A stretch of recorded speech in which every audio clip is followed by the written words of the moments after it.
Today we gathered here at the heart of the United States Capitol in Washington, D.C. for an amazing event, the International Interfaith Conference led by Pastor Mark Burns, the conference titled United in Liberty, the Rise of Spiritual Diplomats. Thank you so much for being here. Thank you so much for bringing your experience to the table when it comes down to raising the questions that are so important and vital for everyone. And thank you so much for being the change, the part of the change. Thank you. It is a pleasure to talk with you today. And the first question that I wanted to ask is, we know that the concept of spiritual diplomacy was introduced today. What is spiritual diplomacy to you personally? How do you understand this concept? Thank you very much for having me. My name is Manji Wilson. I am Chief Technical Advisor to the Governor of Plateau State in Nigeria. And it is such a pleasure and quite an honor to be here amongst congressmen and women in this very unique structure of the U.S. Capitol with faith leaders and spiritual diplomats as we define them today, like you've rightly mentioned. And if there is something I think humanity has in common, whether from the global south, you consider it from one continent to another, is that there's an alignment on the fact that every human is spiritual in the way that they live or define themselves. You can't say as much, when you talk about the concepts of religion or other forms of identity that people, associate themselves with.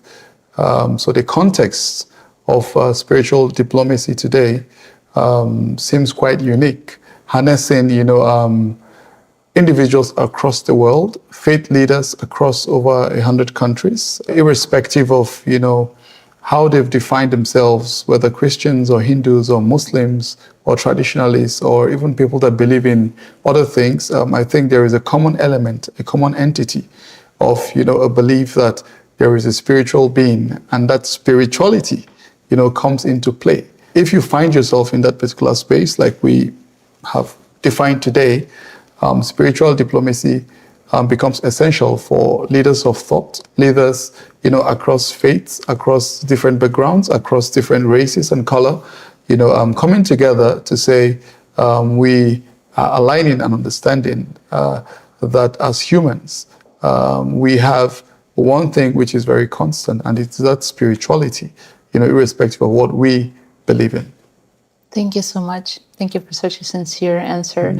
And what, in your opinion, perspectives do we have? What opportunities open up for us as society when faith leaders, government officials, civic leaders, public activists come together? What opportunities do we have for the future? In my speech, I gave an example of the Bible story where Nehemiah, one of the important characters in the Bible, made an inquiry into the welfare of his people. And he realized that they were in such a state of despair. The city was already broken down, their gates were burned, and they were in such a condition that no human should be. You could define that as a humanitarian crisis at the time. While he was serving in a land that it would seem impossible to ask your leader to allow you to go back and work for your people. And Nehemiah, went in front of his king. And when the king inquired of him, he informed him of this very desperate situation that his people were in. And of course, his king, by the favor that God granted him, asked him what sort of support he wanted. And he requested support to go back, to go and rebuild, his land. The king did not just offer him letters to go to other governors so that they would grant him easy passage, but he also granted him, certain letters that will grant him access to resources like timber to rebuild and all of that. And I think, for me, this culminates, what I think that faith leaders, civil society activists, governments, spiritual diplomats, would need to do for such a time as this, where the whole world is such in need of direction. The world is such in need of hope. The world is in need of repair. You have people, that are emotionally traumatized. You have people that are physically traumatized. There's a lot of displacements. There's so much humanitarian crisis across the world. We must be able to find leaders that will come together to rebuild. And I think this is where spiritual diplomats will play a critical role, because irrespective of what people do in society today, they have one spiritual leader or another that they believe in. So you could say that spiritual diplomats have the key towards transforming the entirety of humanity, because they currently run or rule or lead, irrespective of how you define it, one section or another, of society and people. So I think that this is a very, very important, convening is a very, very important establishment that Pastor Mark, Bonds and teams and the team has set up. And I hope that this would be a platform for so many people to anchor, and be able to heal the world, as it were.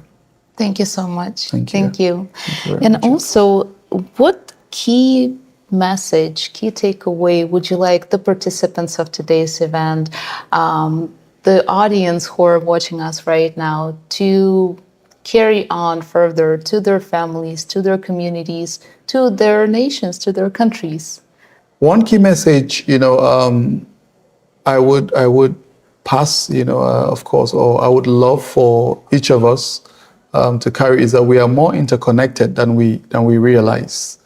Across borders, across regions, our people are more connected because the difficulties that they suffer are similar. So as faith leaders, as spiritual diplomats, we must find a way to create a network, and to extend the work that we've begun here, to be able to influence our society, and not just influence our society, but to bring also the needed, change that our people need, both emotionally, psychologically, physically, and to ensure that the protection of our people becomes center, and paramount in all that we do, as faith leaders, across the world. So I think the world is waiting for us. The world is waiting for the unveiling and the reach of spiritual leaders, and the time for spiritual leaders to act is now. The better time would have been yesterday, but the next best time is now, and spiritual leaders must rise up and take their place in the redefinition of what a peaceful and a beautiful world can be. Thank you so much. Thank Thank you you. for such a sincere conversation, and you thank very you for much. your meaningful actions Thank that you very you bring much. to this world, Appreciate not only it, in yeah. your country, but globally on a large scale level. Thank you. It Thank was you a very pleasure much. talking The to you. pleasure is all mine. Thank you.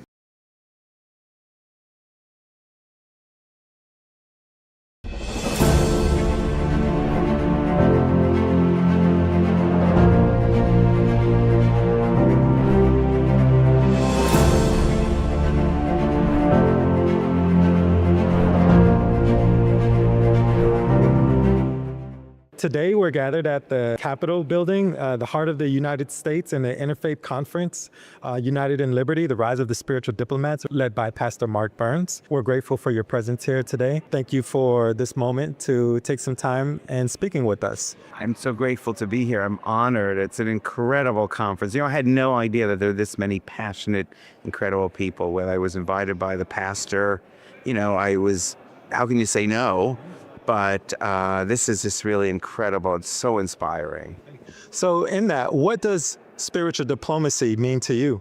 Well, it really means two things, I would say. One of them is, using our mission as people that are believe in God, that, and if we're pastors, I'm a rabbi, that really, we're sort of professional God people. And so putting all of that into diplomacy. So just not going to be politicians or military people, but it's people that, work with, connected to tradition and to godliness. So that's one element. The other, spiritual, is that every single person should put their spirit. I believe God is in everyone. The Spirit of God is in everyone.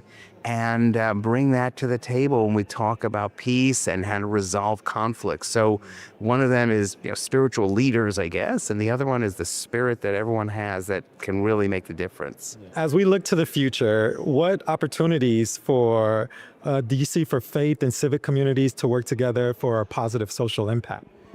Yeah, I think starting with words like we want peace, we want love, let's start with that. Those should be the foundations, not I want this land, I want that, I want this, I want that. Let's start, we want peace, we want love, human dignity, and valuing every single human life. And, really, I feel that in this room, there's a love for the Judeo-Christian tradition, there's a love for even Islam and Hinduism, but whatever it is, love and peace, and let's keep that as our goals. And I think if we really do that, I think we'll have a lot less conflict and we'll learn how to work things out. I totally agree with that. There is a lot of love here.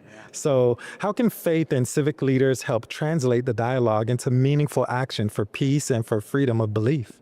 Well, I see a lot of people actually, so many of the pastors have visited Israel because of their belief. And so that's one way of saying what's inside in Judaism. Well, I guess it's Yiddish to say what's in the kishkas, what's in your belly, taking that passion of your belly and practical steps. That's what the pastor talked about. Pastor Burns talked about not just looking at things being photographed, but actually going places, doing things, taking risks. I've been spending time going to Syria and bringing delegations there and really trying to connect people by real action steps. As a man talked about going to Ukraine, so it's action. That's how we translate our spiritual underpinnings and beliefs and making a difference through action. Yeah.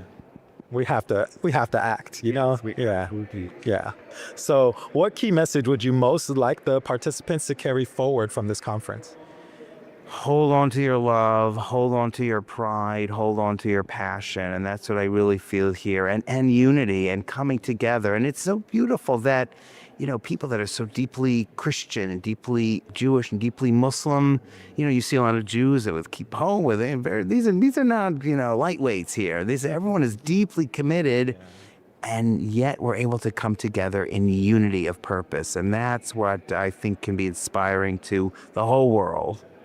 Very inspiring, and to me, my heart is so full with just seeing just the plurality of people, for all different lives. Yeah. Dress differently, it's amazing. I love that. I'm wearing such a boring suit, You have a nice suit there, but really, I love that different clothing and different passions, but all coming together in unity, and that's what we want. Yeah, and it is a key word, unity. I believe, we're all human beings on this shared planet. That's the one thing we have in common. Yeah, exactly. And people are always trying to pull us apart and divide us and get us. You have to hate this one, hate that one. No. Love everyone and respect the human being in everyone, and that eventually will bring us together. How does that, your experience in being a rabbi, help shape the perspective you bring in this gathering? Well, I think as a Jew and as a rabbi, you have to care about the whole world, and you have to see what can Judaism and the Jewish people do for the entire world. And I really feel that here, that this is everyone coming together saying, what can we do for other people? I mean, it's very important to care about the Jewish community and to learn about Judaism and Torah and all that. But what can I do, taking that to impact my community, to make the broader community and the broader world? So what I'm taking from here is that I got to keep it up. I got to keep on being who I am as a Jew and as a rabbi, and seeing how that can have an impact on the entire world and acting on that.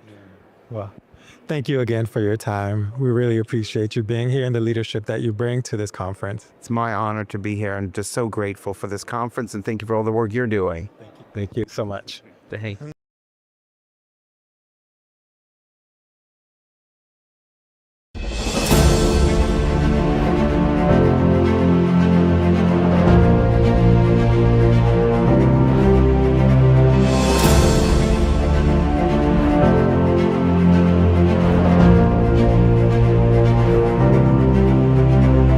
Today, we're gathered at the heart of the United States Capitol at the International Interfaith Conference, United in Liberty, Rise of the Spiritual Diplomats.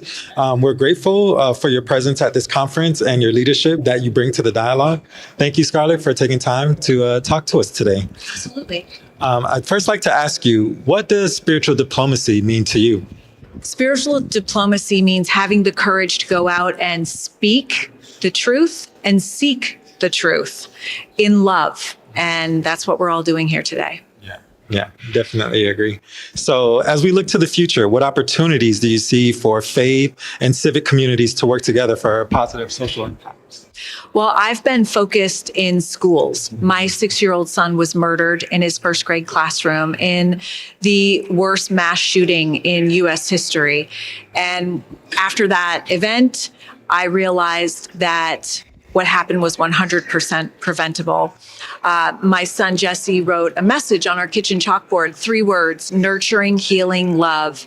And I realized that that was the solution.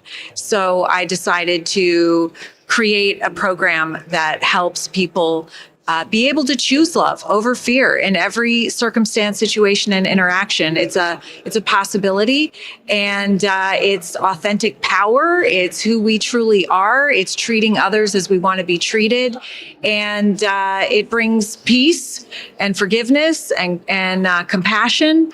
So I really do think that it starts with our children. Our children should be our number one priority. And if they were, I think that there would not be the despair and the mental health and violence crises that we're seeing all over our world. And so, it really heartened me today to see that there are a lot of people out there working in the name of love, not just in schools, but in homes and in communities all over the planet. Gives me a lot of hope. Yeah. Thank you for that. Such bravery to transform such a tragic event into something so positive, filled with love and inspiration. So a very wonderful thing right there. Thank you for that. What key message would you most like our participants to carry forward from this conference? I think this conference proves that it's possible for people all over the world with different faiths, different views, different opinions, different skin color, different ideologies, different philosophies, that they can come together in what we all have in common as human beings, and that is love, but also because of something else that we have in common as human beings, and that is pain. We all feel pain, and today we're coming together to heal that pain with love. And it's absolutely wonderful. And I would just like to leave everybody with the understanding that this is possible, that you can choose love over fear. Anger, hatred, and resentment are simply a mask for fear, and that it's possible. Choice is our superpower as human beings. And so we just need to remind each other that we have that choice, that it's the best way to live. As we know, we share values and wants and needs all over the world as human beings. And the number one thing that brings us together is this want for peace. That's what we want. And so peace is possible when we choose love. So I'd like to just encourage everybody as they're listening and going about their world to remember that you just think about what you're thinking about every day and choose a loving thought over an angry thought. That's how this whole Choose Love movement started at my son's funeral, when I asked the congregation to do that. And they came back and said it changed their life. They didn't realize that they were angry. And when they started, thinking about what they think about and choosing a loving thought over an angry thought, it changed their life. If it changes your life, it can change your family life, it can change your community, and it can change our world. That's so inspiring. That's so warming and touching. Thank you so much for taking the time to talk with us and to share your experience and your outlook in this conference. And we really appreciate the message that you bring to this conference and to our audience in general. Thank you.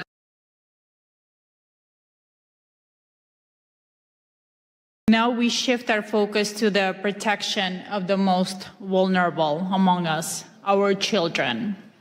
Please welcome His Excellency Ambassador Lazaro Nilandu, a distinguished Tanzanian diplomat and former cabinet minister, who will discuss the critical work of protecting children in Tanzania and securing their future. Thank you so much. Thank you. Thank you. Thank you. Thank you. Good afternoon, everyone. Pastor Mark Barnes, God bless. It was a pleasure having a chance to speak with you over the phone the other time, and I can see you now. I wish to recognize congressional leaders, some of whom had spoken before, spiritual leaders who are here. Ladies and gentlemen, it is indeed my great honor and singular privilege to speak before you on the subject of shared responsibility which we have before God and humanity, which requires all of us, one, to take care, to protect, and above all, to give the most love to the most vulnerable. And these are children who, some of them may be in harm's way anywhere in the world. As a diplomat myself and as advisor to my president, Dr. Samia Suluhu Hassan, it is befitting that I bring to you greetings from Madam President and share with you her deep belief that the safety of children anywhere is our God-given responsibility and a noble duty upon which our humanity and our human conscience and belief are measured.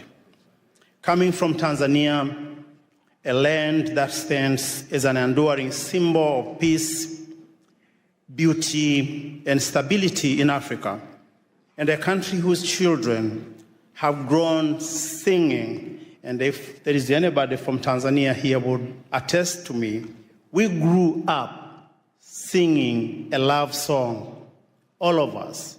It said, Tanzania, nakupenda kwa moyo wote.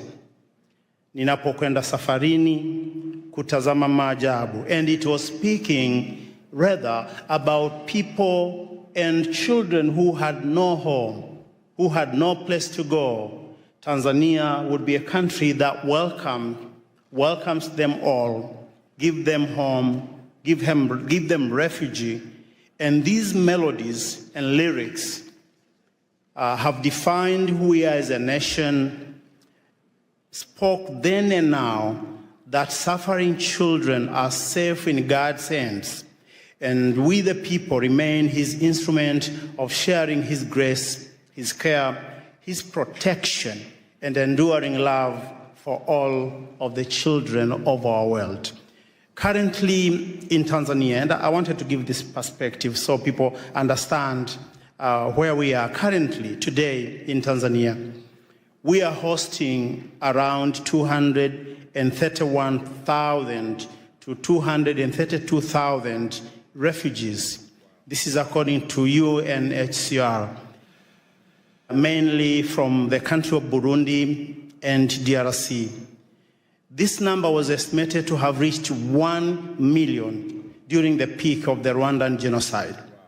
Thousands of children, mostly those escaping brutal reality of harm, wars, and fear, have crossed into our country, into our borders, to find a home, to find love, and to find families. Tanzania has continued its open arm policy in shielding children and persecuted persons from neighboring countries and allow them to share in our endowed heritage, the hospitality of our warm-hearted people. And if you ever come to Tanzania, you find love in the street. You find joy in the street. There is something in the air when you walk the nights in the cities like Dar es Salaam and other places. The vast opportunity brought by our beautiful country, we have opened the door and arms for those that are in harm's way. Ladies and gentlemen, sometimes, and of course it does happen, bad actors have taken advantage of this generosity and access given to people from all around the world who wish to extend a helping hand in support of children in need across our land and, of course, across our continent. We had a story recently that Pastor Mark and I shared. This was a story of a man who was not a native of Tanzania. He had come from another beautiful country, and his name was Jakub Jahal from the Czech Republic. This man, whose infamous actions represents a modern-day cross-border criminal rings targeting children, is alleged to have abused children and misappropriated charity funds meant to support those same children in need in an orphanage somewhere in Moshi, just beneath the beautiful foot of Mount Kilimanjaro. This man became a monster in hiding, accused of abusing children in the most inhumane ways. And Jacob is reportedly to have arrived in Tanzania sometimes in 2020, initially as a community support lead through an organization called Nature Skills, which was supporting vulnerable children and promoting environmental action. Such actions are abhorrent and contrary to international laws and to the laws of the United Republic of Tanzania. And hence a coordinated due process to bring the perpetrator and his associate to justice is warranted, and regardless of where they may be hiding today in the world. Tanzania, under the able leadership of Dr. Samia Suluhu Hassan, our first female president, proud mother and a leader, has stood tall among nations in Africa by advancing Pan-African policy to protecting the rights of the children. Even during our darkest hour, our nations and her people has reason to find a reason, compromise, and purpose to continue holding all our children by the hand and keeping the faith in the greater good of humanity through God.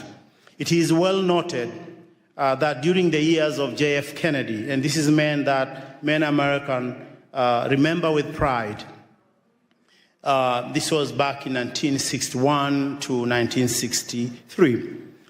These years were known for the youthful energy of his New Frontier vision, as America faced multiple challenges and opportunity at the same time.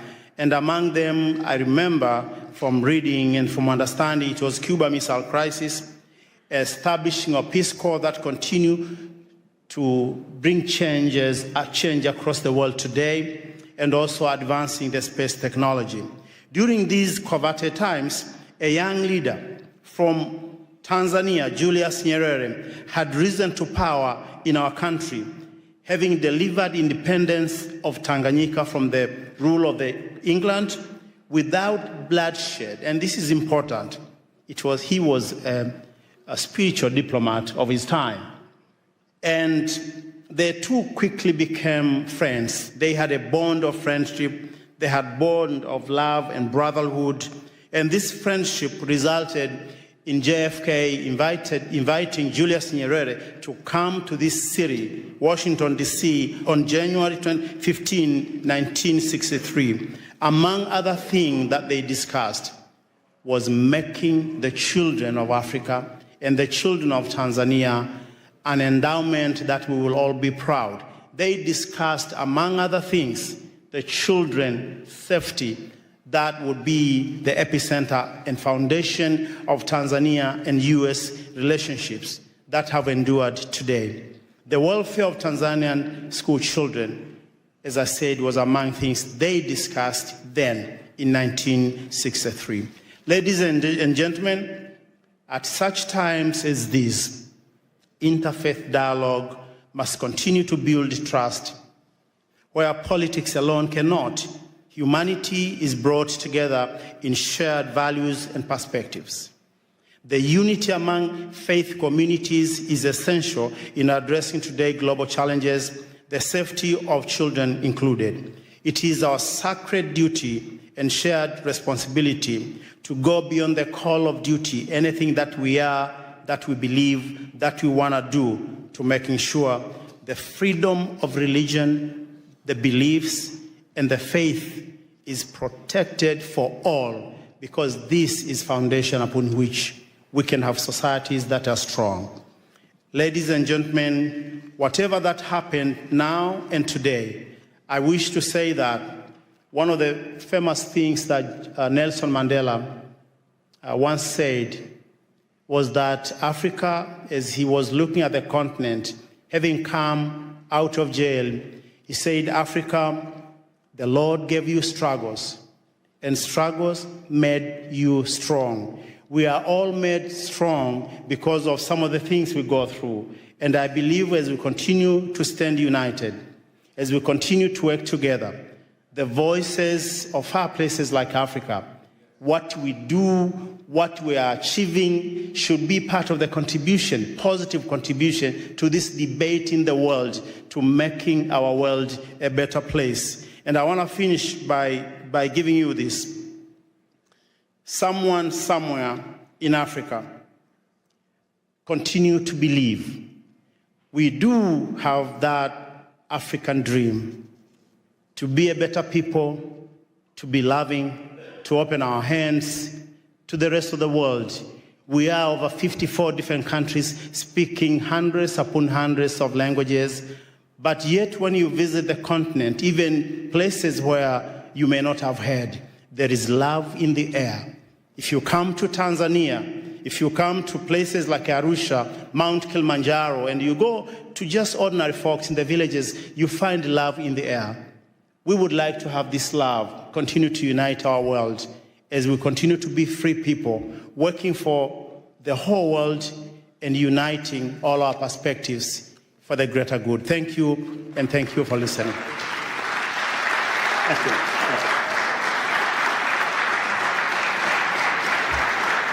Thank you very much, Your Excellency. Thank you for bringing up the Yacobial case as well, that has allegedly committed the grave crimes against children in Tanzania. That is devastating, and I'm glad you're looking into it.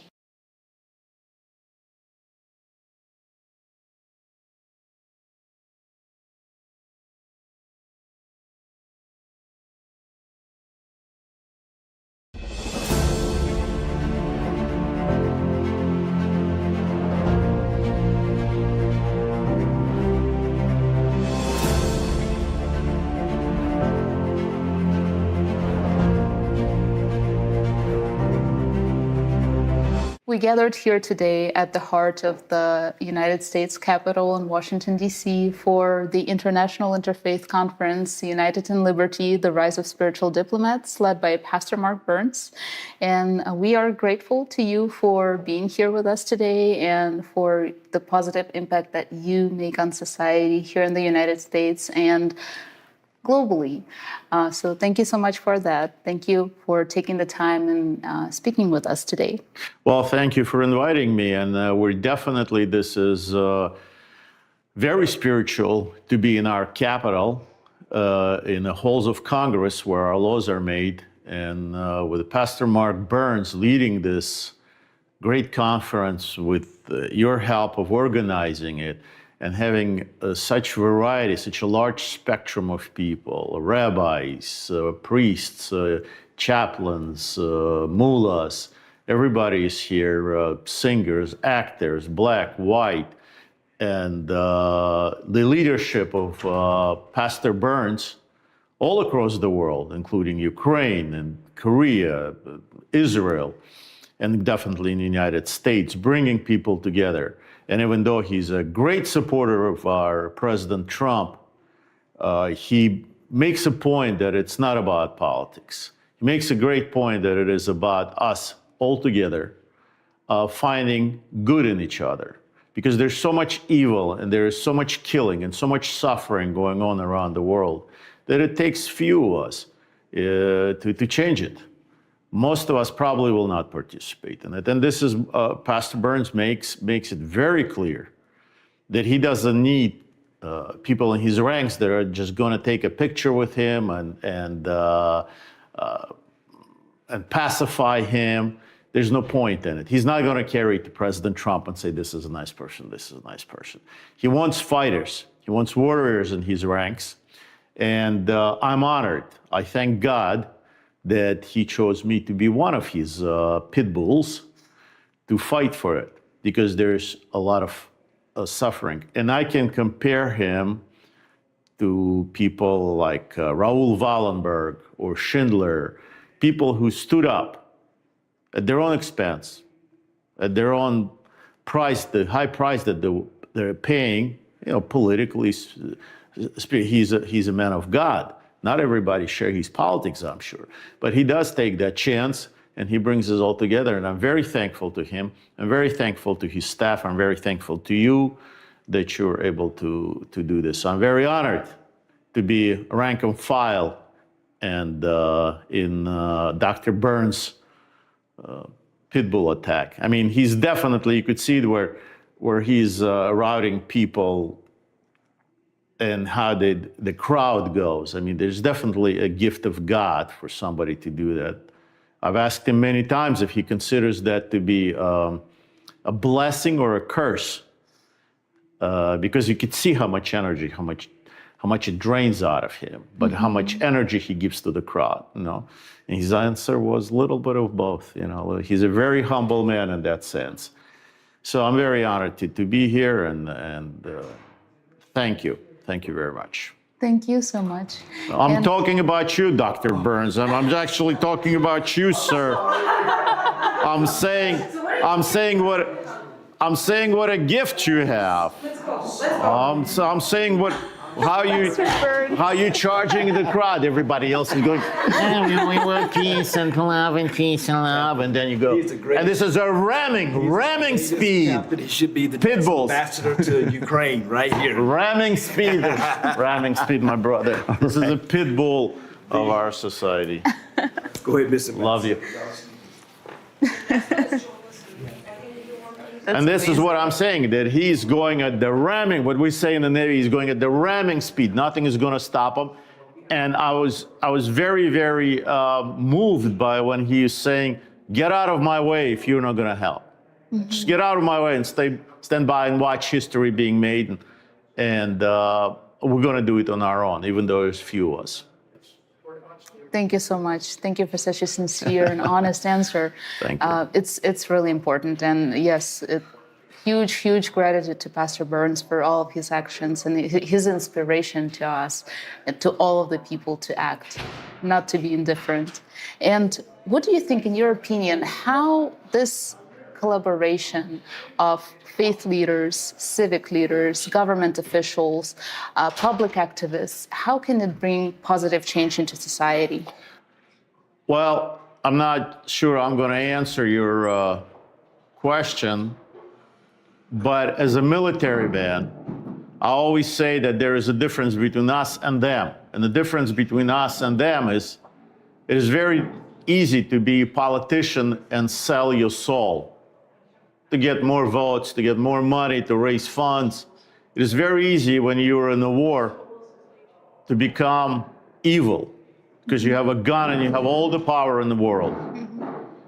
And you need a spiritual leader such as Pastor Burns to tell the difference between good and evil, to tell our politicians between good and evil, that maybe sometimes you're going a little too far.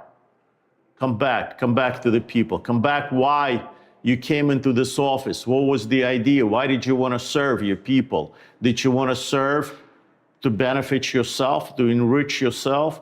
Or were you really, honestly, when you were giving the Pledge of Allegiance, to serve the people? The same thing I addressed to my brothers in arms. Did you join in to what? To get medals? To enrich yourself? To be more overpower people that don't have a gun in their hand?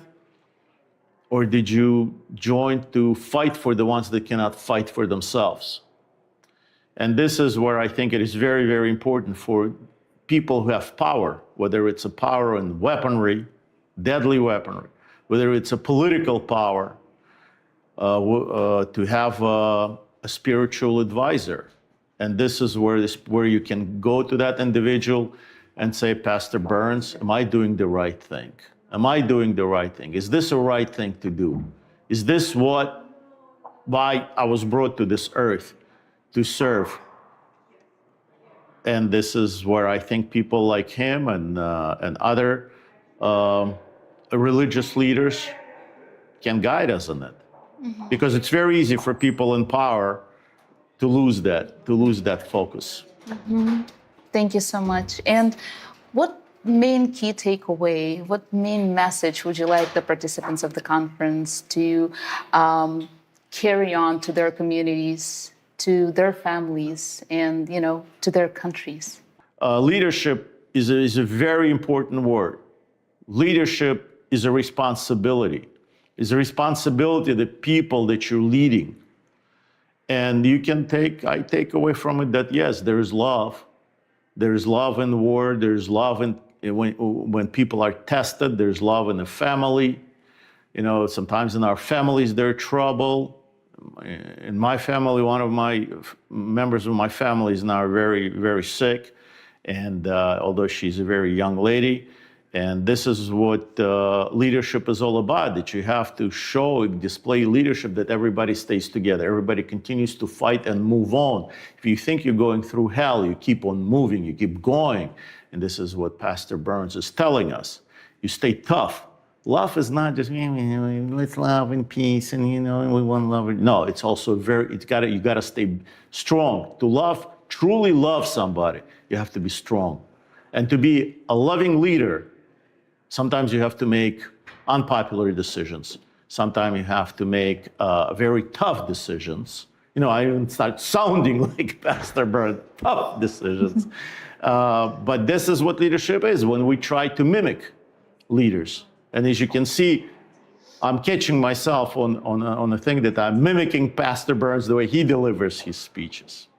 And I think that's what leadership is all about. And I think this is what spiritual leaders truly have to be. Thank you so much. Thank you really for such a meaningful conversation. Thank you for inviting, and keep on doing it. Keep on pushing it. Keep on pushing it. I know you're getting a lot of criticism. I know that. I'm following you.